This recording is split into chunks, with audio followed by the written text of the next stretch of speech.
Tayo sa ating hardin. So ngayon, nakikita nyo bang nakikita ko? Ayan o, di ba? Dami yan. So yung gusto ng Indian Mingo po, punta lang dito. Kasi ang dami po. Nagkakalaglagan lang yan. Sayang. So yung hanggang doon, meron kami din doon sa may bakod. Inaakit na lang yan ng mga dumadaan dyan. Sabi ko, umakit lang kayo. Kasi sayang naman, naglalaglagan. Yung iba, binibinta din nila. Di ba? Paano yung nakatulong sa kanila. Di ba? So, huwag tayong maging madamot. Yung iba kasi, ayaw mamigay.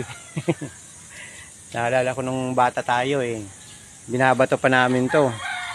Doon sa lugar namin. Tapos sabay sigaw ng may-ari. Hoy! Ano yan? Ako, takbuhan kami mga bata. Damot ng may-ari. Ayun. Anong nangyari doon sa puno? Nung bumagyo, nabuwal. Sa kadamutan, huwag tayong maging madamot sa kapwa. Kung meron naman at sobra-sobra yung biyaya yung natatanggap, pamahagi nyo. Hindi nyo naman madadala yan pag natigok kayo. Magaya nito, di ba? Kainin natin sa puno para naman matakaw kayo.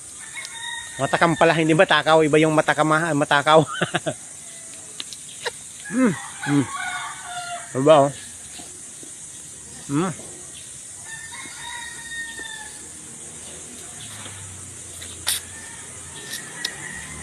Nabi, nugna.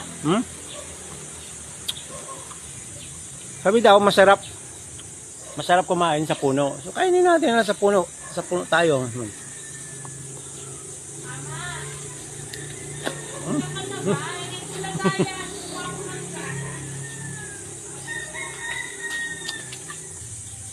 Sarap. Maraming salamat. God bless. Sa gusto ng Indian Mingo, punta lang po kayo dito sa bahay namin. Magdala kayo ng pipitas, ng mamimitas kasi nga mataas yung aming mangga. Pero meron naman kami ditong panungkit. Okay? God bless. Ingat po tayong lahat.